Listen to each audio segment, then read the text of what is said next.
Music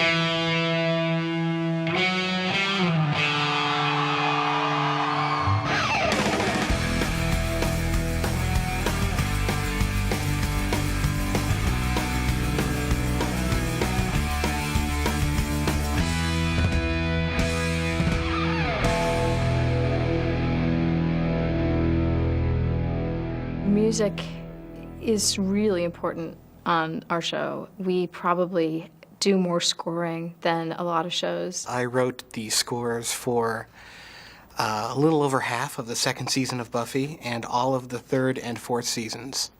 The first thing that happens when I start to score a show is I look at a rough cut of the episode. Still in progress. It hasn't been completely finished, edited yet, and I just watch a videotape with temporary music that the editors put in to get a sense of what kind of music might work or might not work in the show. Usually the very next day there's a meeting with Joss, or if Joss can't make it for some reason, Marty, one of the producers, and John King, the music supervisor, and a music editor, and the picture editors.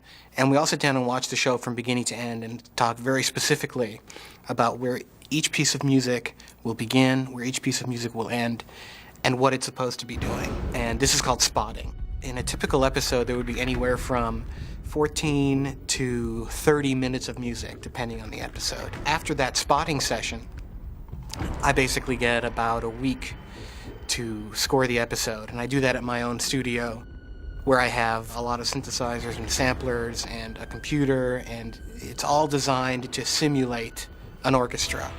The musical approach is decidedly traditional. It's symphonic. It's every episode we treat as a movie, and we try to make it as dramatic and as big orchestral movie scores are. So that's basically the goal in terms of the style of the music. Then I usually bring in one or two real players to take away some of the inevitable coldness that you get from having a 100% electronic score. And certainly the electronics have gotten to the point where they can fool a lot of people into thinking they're hearing an orchestra, but bringing in a couple of players just takes it up that extra level. Usually a woodwind player who plays lots of different woodwind instruments, so I can bring in one person and he can play oboe and flute and clarinet and really give me a wide range of colors to play with.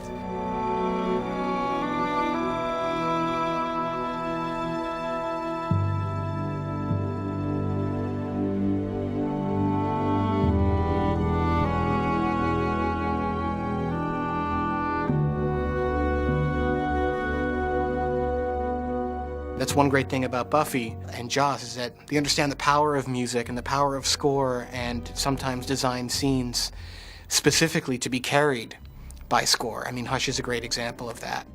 It was not the most he'd ever written for an episode, but it was the most important it had ever been in terms of defining the gentleman and getting their really getting their feel.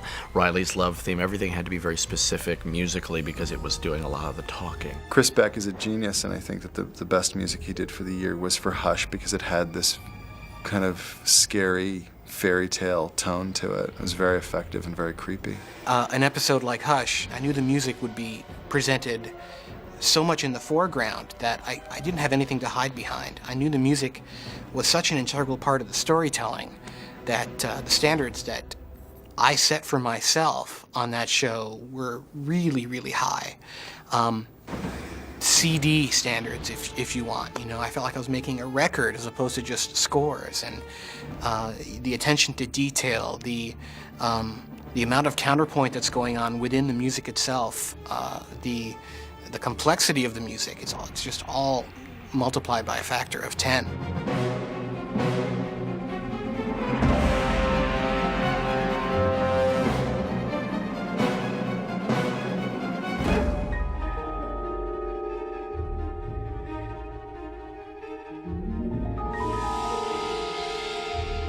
There are character themes in Buffy. A perfect example of this is Buffy and Riley. I mean, we kind of knew at the beginning of season 4 there was going to be a new boyfriend for Buffy, and there were some hints of romantic tension prior to Hush, but I didn't really have the wherewithal at the time to have come up with a theme prior to Hush and to plant the seeds of that. So the theme that ultimately became Buffy and Riley's love theme was first heard in Hush when they kissed for the first time. And this was something that took me a few tries to get. But once I did get it, it seemed pretty plain that this was going to work for the rest of the season for them. Chris Beck is a tremendous composer. He really, really has a way with melody. I feel like the right piece of music can just make something so haunting or so memorable. There's an episode in season 4 where Giles wakes up and he's a demon. It's called A New Man. There's a lot of humor there, and the music was really over-the-top, monster movie music, like Godzilla on acid. I mean, it was really, and that really helped with the humor too, because the situation he was in was so absurd, and the music rose to that level of absurdity, and the out-of-control nature of his predicament, I think was really enhanced by having completely over-the-top monster music. Superstar was also a really fun episode to do, just because, such a ridiculous alternate universe episode, and they knew they wanted the music to also take a bit of a left turn, and so we went a little James Bondy with a twangy guitar and almost big band style, spy horns. Once again your face comes back to me. The big band that was playing, and then Jonathan sang, and it's actually not Danny Strong's voice. It's the voice of an actor named Brad Kane. We came up with Brad Kane, who was an actor who actually appeared on the show in season 3, I believe, as Tucker.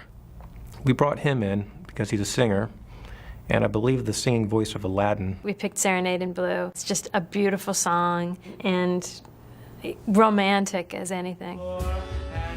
There are 3 different times in which Giles sings in this season. He sings Freebird, Behind Blue Eyes by The Who, and of course the exposition song. Tony is a singer. He was in the Rocky Horror Picture Show in England. We've added to his characters so that his character will be singing to kind of show that side of him. Behind Blue Eyes was written on the script, and we said, oh, this is going to be fun. So we took Tony to the studio and recorded him singing Behind Blue Eyes, just him and a guitar. I actually played guitar in that track. As my conscience seems to be. For Freebird, Tony played guitar and sang. Would you still remember me? Well, I must be traveling on now. There's too many places I've got to see. The exposition song, Joss wrote it. It's basically dialogue that was put to music, so it's what it is. It's exposition. Giles is communicating to Willow and Xander what needs to be done, but through song. And it was very fun. We had to do a pre-record. Giles wrote the lyrics and the basic melody, and I got 4-Star Mary into the studio, and Chris Beck did an arrangement. We wanted kind of a 70s rock vibe to it. I've got to warn Buffy. There's every chance she might be next. And Xander, help Willow. I'm trying not to bleed on my couch. I've just had it steam cleaned. The bands that we use, we like to use unsigned artists, particularly on camera, because it does add a sense of realism to the show. You won't see bands like REM playing the Bronze. It's small town Sunnydale. They're not going to be playing a little club like that. So I try to find bands that you would believe would be playing at this place. They have a local feel, but they sound good, and they look good.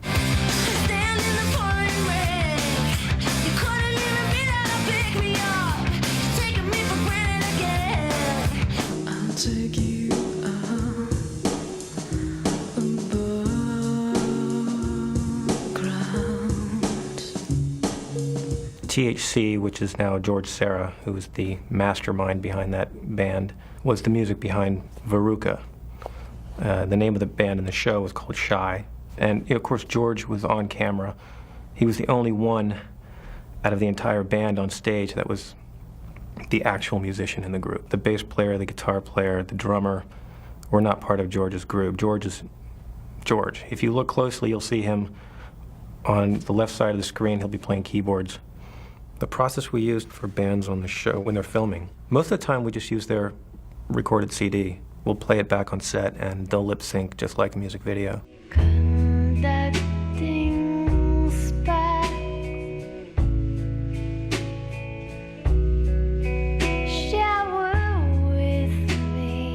There have been cases where we may want to re-record a different version of it.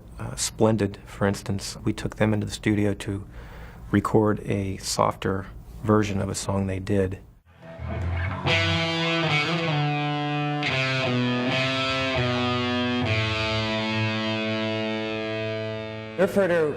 How we got involved with the Buffy show, I got a call on the phone from none other than Joss Whedon. They came up with the idea of asking local bands around the Los Angeles area to come up with different ideas. Some members of the cast got a hold of our first album and they liked it a lot and they played it on the set and we became big fans. Our band had a song that didn't have any lyrics to it and we were having trouble finishing the song. So I thought, well, maybe this will work, and I kind of cut it down and came up with this little thing that was 30 seconds long. And from what he told me, this little piece of music that I sent him actually fit really well with the credits that they had already cut. And so they liked the sound of it from the demo I had made, and they asked us to do the theme song. I think by season 3, we did a remix, or we actually brought them back in and we re-recorded the entire thing for a better, fatter sound. And at that time they were putting out the soundtrack to the TV show, and they wanted a better version on the soundtrack.